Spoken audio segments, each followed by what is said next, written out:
اعوذ باللہ من الشیطان الرجیم بسم اللہ الرحمن الرحیم یا ایھا الذین آمنوا ارکعوا واسجدوا واعبدوا ربکم وافعلوا الخیر لعلکم تفلحون.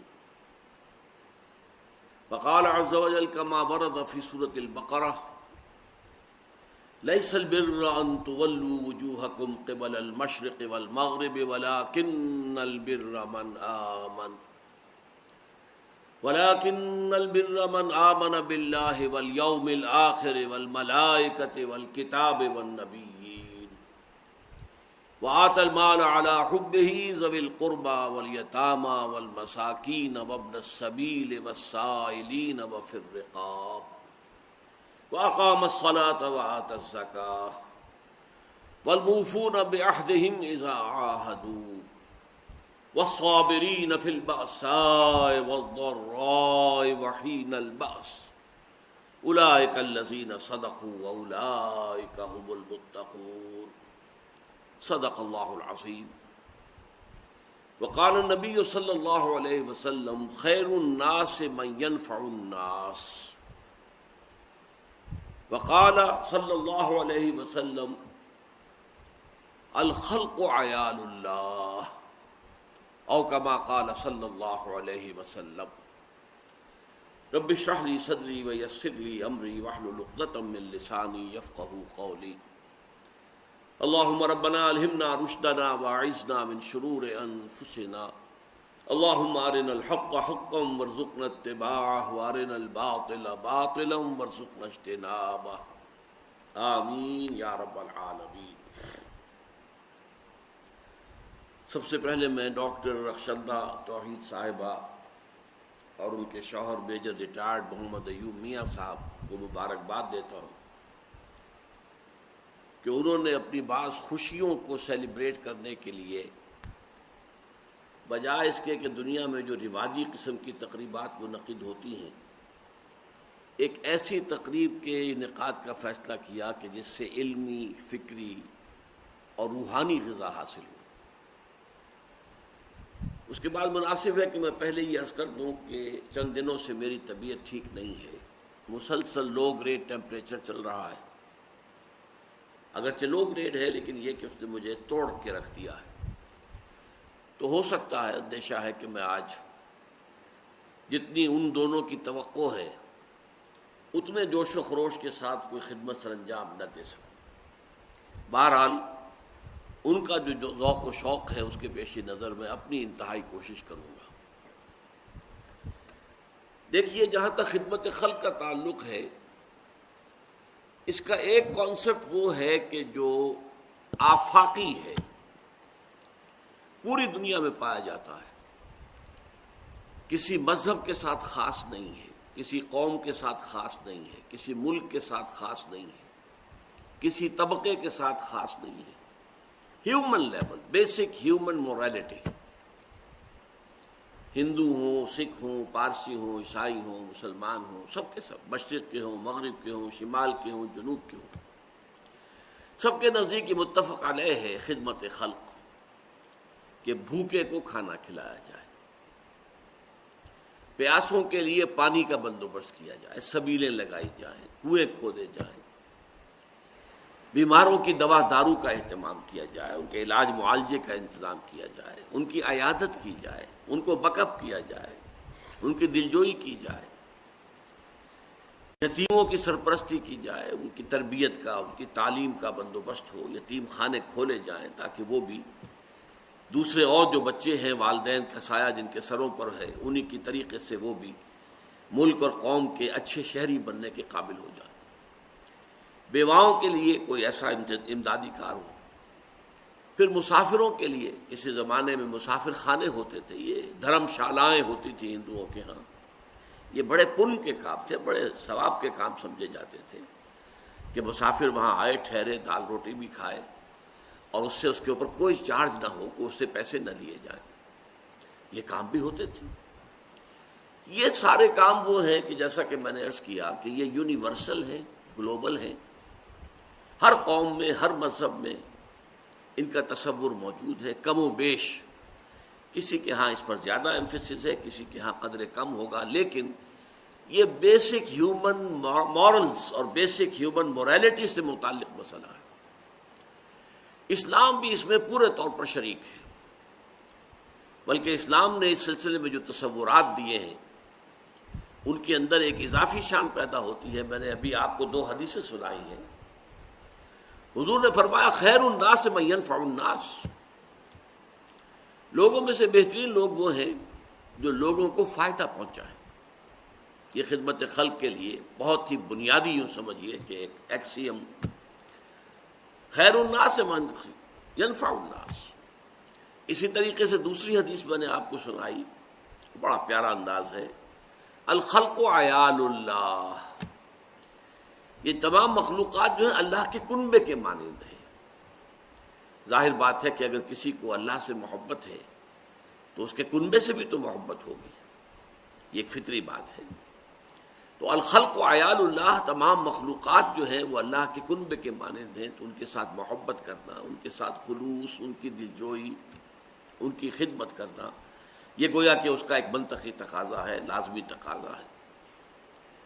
اور اس میں اس حد تک ہمیں احادیث کے اندر کیفیت ملتی ہے، ایسی تمثیلی انداز کے اندر، کہ شاید دنیا میں کہیں اور وہ تصور اس درجے کا موجود نہ ہو،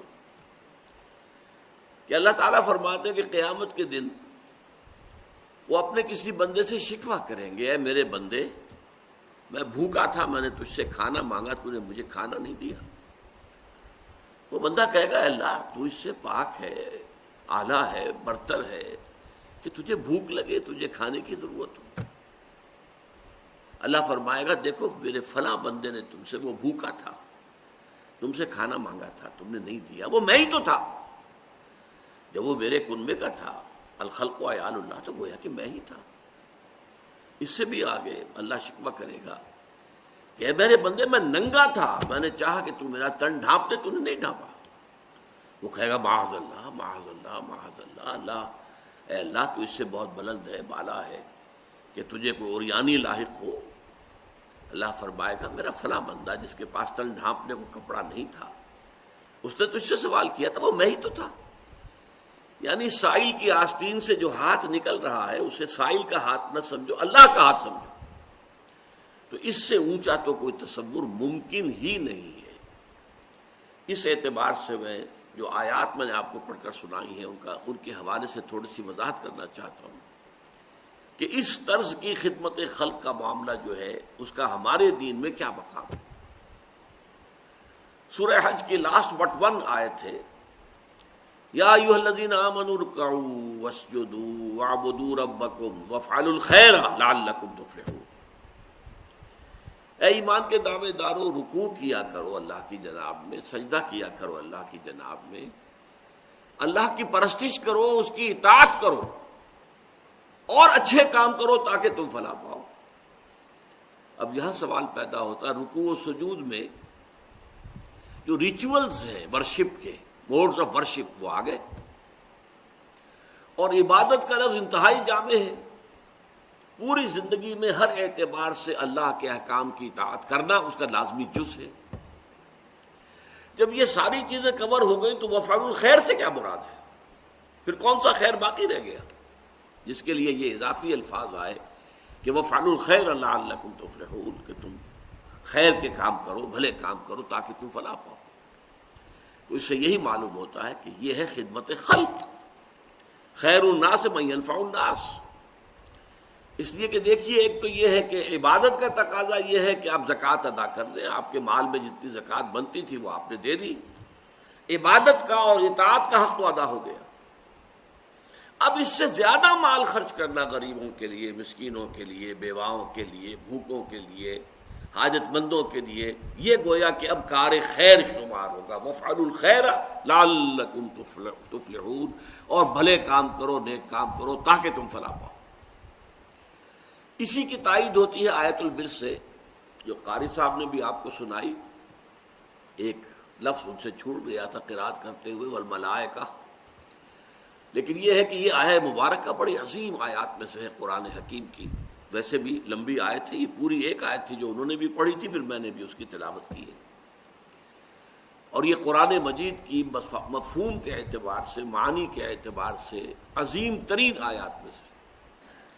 عام طور پر جو دنیا میں نیکی کا تصور ہے وہ مذہبی سطح پر زیادہ نمازیں پڑھنا، نوافل ادا کرنا، اسی طریقے سے اور عبادت گزاری، اس کو زیادہ سمجھا جاتا ہے کہ یہ اصل نیکی ہے۔ قرآن مجید نے اس کی نفی کی ہے۔ اگرچہ ٹھیک ہے، نماز بھی فرض ہے، ادا کرنی ہوگی، روزہ فرض ہے، ادا آپ کو رکھنا ہوگا، اسی طریقے سے نماز پڑھتے ہوئے قبلے کی طرف رخ کرنا لازم ہے، آپ کو کرنا ہوگا، یہ ساری چیزیں دین میں ہیں، دین کے احکام میں ہیں۔ اصل نیکی یہ نہیں ہے۔ لیس البر ان تولوا وجوہکم قبل المشرق والمغرب، نیکی، اصلی نیکی یہ نہیں ہے، یا تمام نیکی یہ نہیں ہے کہ تم اپنے چہرے مشرق یا مغرب کی طرف کر دو، رکوع کرو، سجود کرو، یہ سارے جو بھی فزیکل ایکٹس آف ورشپ ہیں یہ سب اس کے اندر آ گئے۔ وَلَٰكِنَّ الْبِرَّ مَنْ آمَنَ بِاللَّهِ وَالْيَوْمِ الْآخِرِ وَالْمَلَائِكَةِ وَالْكِتَابِ وَالنَّبِيِّينَ۔ اصلاً نیک وہ ہے جو سب سے پہلے تو ایمان کی شرط پوری کرے، ایمان لائے اللہ پر اور یوم آخر پر اور فرشتوں پر اور کتابوں پر اور نبیوں پر، اور اس کے بعد یہ تو ایمان کی بات ہوئی، ہر شخص سمجھ لے گا کہ واقعی ایمان تو مقدم ہے ہر شے پر، ایمان کے بغیر تو کوئی عمل اللہ کو قبول نہیں ہے۔ لیکن اس کے بعد عمل جو بیان کیا گیا سب سے پہلا اعمال میں سے وہ ہے خیرات، حسنات، لوگوں کو ان کی تکلیفوں میں دیکھ کر اپنا مال ان پر خرچ کرنا۔ اگرچہ مال طبعاً محبوب ہے، صحیح ترجمہ کیا تھا قاری صاحب نے، محبوب ہونے کے علی الرغم کہ مال سب کو پسند ہے، کس کو پسند نہیں ہے، مال محبوب شے ہے، لیکن وہ یہ کہ ان کے لیے وہ لوگ آت المال علی حبہ، اس کی محبت کے علی الرغم انہوں نے مال خرچ کیا۔ آت المال علی حبہ ذوی القربى، قرابت دار، رشتہ دار، والیتامى، یتیم، والمساکین، وابن السبیل، مسافر، والسائلین، دستے سوال دراز کرنے والے، مانگنے والے، وفی الرقاب، اور گردنوں کو چھڑانے میں، رقبہ کہتے ہیں گردن۔ اس کی معنی کیا ہے کہ اگر کوئی غلام ہے تو اپنے مال سے اس کو خرید کر آزاد کر دیا جاتا تھا، یہ بہت بڑی نیکی تھی۔ حضرت ابوبکر رضی اللہ تعالیٰ عنہ کے جو فضائل کا دفتر ہے اس میں سب سے روشن اور درخشندہ باب یہی ہے کہ غلاموں اور کنیزوں میں سے جو اسلام لے آئے تھے اور انہیں ان کے کافر اور مشرک آقا ستا رہے تھے، مار رہے تھے، تکلیفیں پہنچا رہے تھے، انہوں نے جو بھی ان کے آقاؤں نے منہ مانگے دام مانگے ان پر خریدا اور آزاد کر دی، یہ پھر رقاب ہے۔ اور اسی کا ایک مفہوم یہ بھی آتا ہے کہ اگر کوئی شخص قرض میں اس طریقے سے جکڑا جائے کہ لاکھ کوشش کے باوجود نہیں نکل پا رہا، تو بجائے اس کے کہ آپ اس کو صرف کچھ تھوڑی سی مدد کرتے رہے کہ سسٹین تو کر سکے اپنے آپ کو، سبسسٹنس تو ہو جائے، نہیں، کوئی لمپ سم قسم کی مدد ایسی دی جائے کہ وہ سارے قرضوں سے نجات پا کر دوبارہ اپنے پاؤں پر کھڑا ہو جائے۔ یہ جو کچھ برادریاں ہیں جیسے اسماعیلی لوگ ہیں، میمن لوگ ہیں، ان کے اندر یہ بات پائی جاتی ہے، ان کا اگر کوئی ساتھی، ان کا کوئی فرد جو ہے اس طریقے سے اگر گر جائے، کیونکہ سب کاروباری لوگ ہیں، کوئی کاروباری آدمی کسی وقت اس طریقے سے گر جائے کہ وہ اس سے نکل نہ پا رہا ہو، تو پھر اسے لمپ سم بڑی امداد دے کر بجائے اس کے کہ اسے مستقل خیراتی بنا دیا جائے، خیرات کے اوپر گزارا کرتا رہے، اسے دوبارہ ایسی اتنی امداد دی جائے کہ وہ اپنے پاؤں پر کھڑا ہو کر اور وہ اس برادری کا، اس معاشرے کا ایک رسپیکٹیبل، باعزت جو ہے شہری اور فرد بن جائے۔ یہ غور کرنے کی بات ہے۔ اس کے بعد فرمایا وَأَقَامَ الصَّلَاةَ وَآتَى الزَّكَاةَ، اور قائم کی اس نے نماز اور ادا کی زکوٰۃ۔ یہاں دو نقطے سمجھنے کے ہیں۔ اگرچہ ایک اعتبار سے ہم کہتے ہیں الصلاۃ عماد الدین، نماز جو ہے وہ تو دین کا ستون ہے، اور یہ بھی بات صحیح ہے، احادیث میں آئی ہے کہ قیامت میں جب انسانوں کا حساب ہوگا تو سب سے پہلے نماز کا حساب لیا جائے گا۔ روز محشر کے جان گداس بود، اولی پرسش نماز بود، یہ بھی صحیح ہے۔ لیکن اس کے باوجود یہاں نماز کا ذکر بعد میں لایا گیا، وَآتَى الْمَالَ عَلَىٰ حُبِّهِ ذَوِي الْقُرْبَىٰ وَالْيَتَامَىٰ وَالْمَسَاكِينَ وَابْنَ السَّبِيلِ وَالسَّائِلِينَ وَفِي الرِّقَابِ، یہ پہلے لایا گیا۔ گویا کہ عبادات پر مقدم ہے انسان کے اندر اس جذبے کا ہونا کہ وہ اپنے مال کو جو طبعاً مرغوب ہے، محبوب ہے، اس کو خرچ کرے غریبوں اور محتاجوں، ضرورت مندوں کی ضرورتوں کو پورا کرنے کے لیے۔ یہ گویا کہ نماز سے مقدم ہے۔ جب بحث ہو رہی ہے نیکی کسے کہتے ہیں، تو نیکی کے اعتبار سے اگر ارکان دین کی بات ہوگی تو کلمہ شہادت کے فوراً بعد نماز، بنی الاسلام علی خمس، شہادت اللہ الہ الا اللہ وان محمد رسول اللہ و اقام الصلاۃ و ایتاء الزکوٰۃ و صوم رمضان و حج البیت، کلمہ شہادت کے فوراً بعد نماز۔ لیکن یہاں بحث یہ ہے، موضوع کیا ہے کہ نیکی کیا ہے، نیکی کسے کہتے ہیں، خیر کیا ہے، خیر الناس کون شمار ہوگا، لوگوں میں بہتر آدمی کون ہے؟ تو وہاں معلوم ہوا کہ ایمان کے فوراً بعد انسان کے اندر یہ صلاحیت کہ وہ اپنا مال خرچ کرے، ضرورت مندوں کی ضرورت پورا کرنے کے لیے، محتاجوں کی احتیاج کو رفع کرنے کے لیے، یتیموں کے لیے، مساکین کے لیے۔ مسافر بھی پرانے زمانے میں چونکہ ہوتا تھا اور آج بھی ہو جاتا ہے، بسا اوقات کوئی مسافر جو ہے وہ اس ایسی کیفیت سے دوچار ہو جاتا ہے، فرض کیجئے جو پونجی اس کے پاس ہی چوری ہو گئی، اب وہ کھڑا ہے، اس کے پاؤں تلے زمین نہیں ہے، کیا کرے، اجنبی جگہ پر ہے۔ تو ایسے حالات میں مسافروں کی مدد بھی یقیناً بہت بڑی نیکی کا، اگرچہ ہمارے ہاں آج کل مختلف لوگوں نے اس کو دندہ بنا لیا ہے، ایک پروفیشن جو ہے بیگری کا، اس نے اپنے جو ہے مختلف ہتھ کنڈے جو استعمال کیا، اس کی وجہ سے آدمی شک میں پڑ جاتا ہے کہ پتہ نہیں یہ جینوئن کیس ہے یا نہیں ہے، اور یہ جو شک ہے یہ خود اپنی جگہ پر جینوئن ہے۔ لیکن یہ ہے کہ بہرحال اس امکان کو آپ رفع نہیں کر سکتے کہ ہو سکتا ہے کہ کوئی شخص واقعہ جینوئنلی ضرورت کے اندر پڑ گیا ہو، کہ اس کے اوپر ایسی آفت آ گئی کہ اس کی جیب کٹ گئی، اس کی ساری پونجی جو ہے وہ جاتی رہی، تو اب وہ تو کھڑا ہوا ہے، معلق ہے ہوا کے اندر، اس کے پاؤں تلے زمین نہیں۔ اب یہ کام جو ہے یہ پہلے ہے، نماز بعد میں ہے، وَأَقَامَ الصَّلَاةَ وَآتَى الزَّكَاةَ۔ اور دوسرا نقطہ یہ ہے کہ یہ زکوٰۃ سے اضافی شے ہے، اس لیے کہ زکوٰۃ کا ذکر تو علیحدہ ہو رہا ہے، وَآتَى الزَّكَاةَ، زکوٰۃ تو علیحدہ بیان ہو رہی ہے۔ وہ میں نے جیسا کہ پہلے عرض کیا تھا کہ عبادت کے اندر زکوٰۃ تو آ گئی، وہ جو کہا گیا وَفْعَلُوا الْخَيْرَ، تو اب معلوم ہوا وہ اس کے علاوہ کوئی اضافی شے ہے۔ وہی بات یہاں آ رہی ہے کہ اقام الصلاۃ و آت الزکوٰۃ سے پہلے جو ذکر ہو رہا ہے کہ مال کا خرچ کرنا، وآت المال علی حبہ ذوی القربى والیتامى والمساکین وابن السبیل والسائلین وفی الرقاب، یہ گویا کہ زکوٰۃ کے علاوہ ہے۔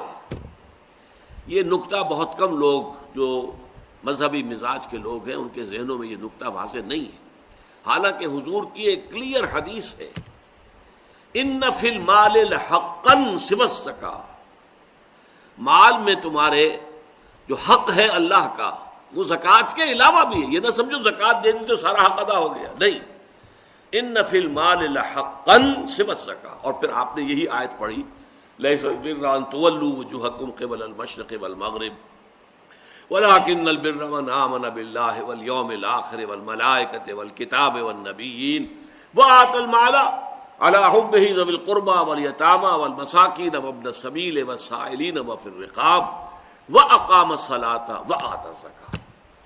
تو یہ چیزیں جیسا کہ میں نے عرض کیا اگرچہ اپنی جگہ یونیورسل ہیں، ہر مذہب میں موجود ہیں، ہر قوم میں موجود ہیں، بلکہ ایک افسوسناک حقیقت یہ ہے کہ آج ہم اگر دیکھیں تو مسلمانوں میں یہ کام کم ہے، ہندوؤں میں ہم سے یہ کام کہیں زیادہ تھا۔ ایک گنگا رام تھا جو ہسپتال بنا کے چلا گیا، ہمارے ہاں جو ہے وہ بزنس ہاسپٹل ایک بنا بھی ہے تو سب لوگوں نے زور لگا کر بنایا ہے، حالانکہ ہمارے ہاں گنگا رام کی کیا حیثیت تھی، اس وقت پیسے والے جو ہیں وہ کہیں بڑھ کر ہیں، وہ 100 گنگا راموں سے بڑھ کر ہیں، لیکن نہیں، ہمارے ہاں یہ کام کم ہے۔ یہ کام جو ہے ہندوؤں میں بہت ہے، پن کا کام، ثواب کا کام، پن کے کام، اس کے اوپر خرچ کرتے تھے، کنویں کھدواتے تھے، سبیلیں لگاتے تھے، گھوڑوں کے لیے، جانوروں کے لیے پانی کا اہتمام کر رہے ہیں، اور یہ کہ پھر دھرم شالائیں بنا رہے ہیں، وہ مسافر خانے بنا رہے ہیں، یہ سارے کام ان کے ہاں تھے۔ بہرحال ہمارے ہاں اس کا جو معاملہ ہے اس کو میں ایک سیرت کے واقعے سے آپ کو یہ سنا دوں، اور یہ سیرت کا واقعہ بھی حضور پر وحی کے آغاز سے قبل کا ہے، ابھی آغاز وحی نہیں ہوا تھا۔ آپ کو معلوم ہے 25 برس آپ کی عمر تھی جب آپ کی شادی ہوئی ہے، حضرت خدیجہ الکبریٰ رضی اللہ تعالی عنہا سے، اور 40 برس کی عمر میں وحی شروع ہوئی ہے، تو 15 برس جو ہیں وہ آپ کی ازدواج کی زندگی جو ہے وہ وحی کے آغاز سے قبل کی ہے۔ اس کا واقعہ ہے کہ حضور ایک مرتبہ کہیں باہر سے تشریف لائے اور پھر بڑے غمگین کیفیت میں تھے، اور آپ نے کپڑا ایک اوڑھا اور لیٹ گئے۔ حضرت خدیجہ نے سمجھ لیا کہ کوئی غم اور کوئی رنج کی بات ہے، پوچھا کیا معاملہ ہے؟ فرمایا میں گیا تھا، ذرا مکے سے باہر نکل گیا تھا، فلاں وادی میں میں نے دیکھا ایک قافلہ ٹھہرا ہوا ہے، ایک قبیلہ ہے، ان کے جسموں پر کپڑا نہیں ہے، کھانے کو ان کے پاس کچھ نہیں ہے، نہایت لاغر ہو گئے فاقوں کے ذریعے سے، اور میرے پاس کچھ ہے نہیں کہ میں ان کی مدد کر سکوں۔ یہ کیوں؟ دولت بہت تھی، لیکن دولت تو تھی حضرت خدیجہ کی، حضور صلی اللہ علیہ وسلم کی ذاتی دولت تو نہیں تھی۔ تو اس پر حضرت خدیجہ نے رضی اللہ تعالی، یہ تفسیر کبیر میں یہ واقعہ موجود ہے امام رازی کی، آپ سے کہا اچھا آپ جائیے، فلاں فلاں بڑے بڑے سردار تھے، چودھری تھے قریش کے، انہیں بلا لائیے۔ وہ جب آ گئے تو اتنی دیر میں اتنا بڑا ڈھیر اشرفیوں کا لگا دیا کہ جب آئے ہیں تو حضور بیٹھے ہیں تو چھپ گئے اس ڈھیر کے پیچھے۔ پھر حضرت خدیجہ نے تمام لوگوں کو گواہ بنایا کہ آپ سب لوگ گواہ رہیں، میں نے یہ ساری دولت محمد کے حوالے کر دی صلی اللہ علیہ وسلم، وہ جہاں اور جیسے چاہیں خرچ کریں۔ تو یہ کیفیت جو ہے ادھر حقیقت یہ ہے خدمت خلق کا یونیورسل تصور، عمومی تصور جو پوری دنیا میں ہے، جو بیسک ہیومن ویلیوز میں سے ہے۔ اور یہ تصور وہ ہے کہ جو حضور پر وحی سے پہلے پورا کا پورا موجود تھا، آپ کی شخصیت میں، آپ کی سیرت میں۔ ابھی وحی نہیں آئی ہے لیکن یہ چیزیں موجود تھیں، اس لیے کہ واقعہ نوٹ کیجئے کہ جب پہلی وحی آئی ہے اور حضور سراسیمہ ہو گئے ہیں، فرشتے سے جو ملاقات ہوئی غار حرا میں، ایک نیا ایکسپیرینس تھا، نیا ایکسپیرینس بالکل، تو بڑی طبیعت کے اندر جو ہے وہ ایک دہشت کی سی کیفیت تھی۔ تو سیرت کی کتابوں میں آتا ہے جب آپ آئے ہیں تو آپ پر لرزہ طاری تھا، اور آپ نے کہا زملونی زملونی، مجھے کمبل اڑھا دو، لیٹ گئے، آپ کو بخار ہو گیا، اور آپ نے کہا خشیت علی نفسی، مجھے تو اپنی جان کا اندیشہ ہے، یہ کیا میرے ساتھ واقعات پیش آنے شروع ہوئے ہیں، مجھے اندیشہ ہے کہ میں ہلاک نہ ہو جاؤں۔ اس پر حضرت خدیجہ نے فرمایا، عرض کیا اللہ آپ کو ضائع نہیں کرے گا، آپ تو یتیموں کی سرپرستی کرتے ہیں، بیواؤں کی خبرگیری کرتے ہیں، مسافروں کی مہمان نوازی کرتے ہیں، بھوکوں کو کھانا کھلاتے ہیں، آپ میں تو یہ اوصاف موجود ہیں، اللہ تعالیٰ کبھی آپ کو ہرگز ضائع نہیں کرے گا۔ یہی بات حضرت ابوبکر صدیق کے بارے میں آتی ہے۔ جب حضرت ابوبکر صدیق رضی اللہ تعالیٰ عنہ جب انتہائی مخالفت ہو رہی تھی اور قریش جو ہیں وہ کھلم کھلا مسلمانوں کو نماز نہیں پڑھنے دیتے تھے، تو انہوں نے کہا اچھا میں ہجرت کرتا ہوں، میں بھی جاتا ہوں حبشہ کی طرف جہاں اور لوگ چلے گئے۔ مکے سے نکل پڑے ہیں تو ابن الدغنہ ایک بڑا سردار تھا، پہلوان تھا، طاقتور آدمی تھا، صاحب اثر تھا، وہ راستے میں مل گیا۔ وہ مگر کہاں چلے؟ فرمایا کہ میری قوم مجھے عبادت نہیں کرنے دیتی خدا واحد کی، تو میں اب جا رہا ہوں اپنا گھر چھوڑ کر، ملک چھوڑ کر۔ فرمایا نہیں، تم تو غریبوں کی سرپرستی کرتے ہو، تم بیواؤں کی خبرگیری کرتے ہو، تم بھوکوں کو کھانا کھلاتے ہو، we can't afford to lose you، ہم ہرگز آپ کو نہیں جانے دیں گے، آپ چلیے اور میری امان میں ہے، آپ کو کوئی نہیں روکے گا۔ تو حضرت ابوبکر واپس آ گئے، لیکن ابن الدغنہ نے یہ بات کہہ لی کہ آپ بلند آواز سے قرآن نہ پڑھا کریں، آپ اپنی نماز پڑھیں، آرام سے پڑھیں، لیکن بلند آواز سے نہیں۔ یہ بلند آواز جب آپ کی آواز نکل جاتی ہے اور دوسرے گھروں میں پہنچتی ہے تو اس سے ان لوگوں کا جو رد عمل ہوتا ہے وہ شدید ہوتا ہے۔ تو چند دن تو حضرت ابوبکر نے اس کی پابندی کی، پھر آپ نے کہا تم اپنی امان اپنے پاس رکھو، میں یہ کام نہیں کر سکتا، اور آپ نے بلند آواز سے قرآن مجید پڑھنا شروع کر دیا۔ تو میں صرف اس وقت جو میں نے عرض کیا ہے وہ یہ ہے کہ خدمت خلق کا ایک یہ تصور ہے جو ہر شریف انسان میں، ہر سلیم الفطرت انسان میں، قطع نظر اس سے کہ اس کا مذہب کیا ہے، اس کی قومیت کیا ہے، وہ کس ملک کا رہنے والا، یہ کامن ہے، یہ یونیورسل ہے۔ البتہ اب دوسری ڈائمنشن ہے خدمت خلق کی، وہ ہے خاص طور پر اسلام سے متعلق، اس لیے کہ اس کا تعلق ایمان سے ہے۔ ایمان ہمیں کیا بتاتا ہے کہ یہ دنیا کی زندگی عارضی ہے، اصل زندگی آخرت کی ہے۔ وَإِنَّ دَارَ الْآخِرَةَ لَهِيَ الْحَيَوَانُ، اصل جو ہے آخرت کا گھر جو ہے وہ اصل گھر ہے، اصل زندگی ہے۔ اب سوال یہ پیدا ہوتا ہے کہ اس دنیا کی زندگی میں کسی شخص کو بھوک لگی ہوئی تھی، اس کے پیٹ میں بھوک کی آگ لگی ہوئی تھی، آپ نے بجھا دی، کھانا کو دے دیا، کھا لیا، اس نے بھوک بجھ گئی۔ لیکن وہ شخص چل رہا ہے اس راستے پر کہ جو اگلی زندگی میں آخرت میں جہنم کا ایندھن بنے گا، اس کے لیے آپ نے کچھ نہیں سوچا، تو آپ بڑے شقی ہیں، بڑے اگر یقین ہے آپ کا، اصل میں معاملہ بہت بڑا اگر کا ہے، اٹس اے بگ اف۔ اگر واقعی آپ کو یہ یقین ہے کہ اصل زندگی آخرت کی زندگی ہے، تو پھر تو خدمت خلق یہ ہے کہ لوگوں کی آخرت سنوارنے کی کوشش کرو، انہیں سیدھے راستے کی طرف بلاؤ، انہیں اپنے خالق اور مالک اللہ تعالیٰ کے ساتھ متعارف کراؤ، گیٹ them introduced to اللہ، تعارف حاصل ہو جائے، معرفت حاصل ہو جائے اللہ تعالیٰ کی۔ تعارف یہی ہے نا، معرفت حاصل ہو جانا ایک دوسرے کی، اور پھر یہ کہ وہ اللہ تعالیٰ سے لو لگائیں، اللہ سے محبت کریں، اللہ ہی کو اپنا مقصود و مطلوب اور معبود اور محبوب حقیقی بنائیں تاکہ ان کی آخرت درست ہو۔ اگر یہ ہم نہیں کر رہے، اور ظاہر بات ہے کہ بھوکے کو کھانا کھلا دیا تو نیکی کا کام تو ہے، لیکن وہ چل رہا ہے اس راستے پر کہ جو اسے جہنم میں لے کر جا رہا ہے، اس راستے سے بچا کر اور جنت کے راستے پر لوگوں کو ڈالنا، جہاں ابدی راحت ہوگی، جہاں ہمیشہ ہمیشہ کے لیے روح و ریحان و جنت نعیم، اس راستے پر لے آنا، یہ سب سے بڑی خدمت خلق ہے۔ یہی وجہ ہے کہ وحی کے آغاز سے پہلے اور وحی کے آغاز کے بعد یہ آپ کو کنٹراسٹ نظر آئے گا سیرت محمدی میں صلی اللہ علیہ وسلم۔ وحی کے آغاز سے پہلے وہ نیکی کا، خدمت خلق کا تصور، بھوکوں کو کھانا کھلانا، مسافروں کی خدمت کرنا، بیواؤں یتیموں کی سرپرستی کرنا، یہ بدرجہ تمام و کمال سیرت محمدی میں موجود ہے۔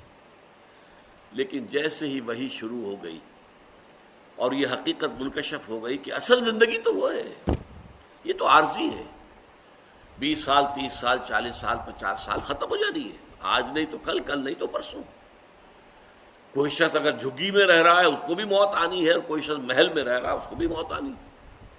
اور بالآخر ڈیتھ دی لیولر ایک نظم ہم نے پڑھی تھی، ایف اے کے کورس میں ہوتی تھی، کہ موت تو آ کے سب کو برابر کر دیتی ہے، بڑے بڑے محلوں میں رہنے والے اور بڑے جو ہیں گدیلوں پر سونے والے اور مخملی جو ہیں ان کے سارے لباس اور یہ، لیکن یہ کہ بہرحال پھر انہیں مٹی میں مل کر مٹی ہونا ہے۔ اور غریب آدمی جو ہے، جو چاہے کہیں فٹ پاتھ پر سو کر رات گزارتا ہو یا کسی جھگی میں رہتا ہو، وہ بھی موت کے بعد وہ بھی مٹی میں مل کر مٹی ہو جائے گا۔ تو ڈیتھ دی لیولر، یہ موت جو ہے وہ آ کر انسان کی اونچ نیچ کو ختم کر کے لیول کر دیتی ہے۔ لیکن اس کے بعد کیا ہوگا؟ بل تؤثرون الحیات الدنیا، قرآن مجید کہتا ہے کہ تمہارا جو اصل مرض ہے، تمہاری جو اصل بیماری ہے وہ کیا ہے؟ تم دنیا کی زندگی کو ترجیح دیتے ہو، پسند کرتے ہو۔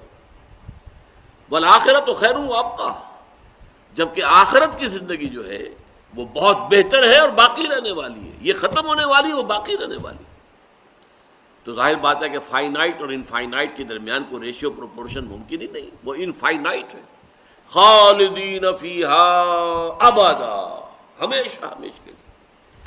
اس زندگی کو سنوارنا، اس زندگی کو بہتر بنانے کی کوشش کرنا، یہ سب سے بڑی خدمت ہے۔ ستا اٹھ کے کوئی نہیں خوش ہوتا،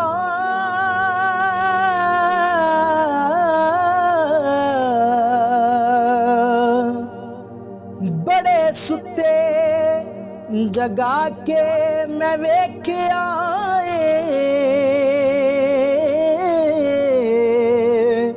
اوے کتے جیا نہیں کوئی وفادار ڈٹھا، تے ٹکر سکا بھی پا کے ਵੇਖ ਆਏ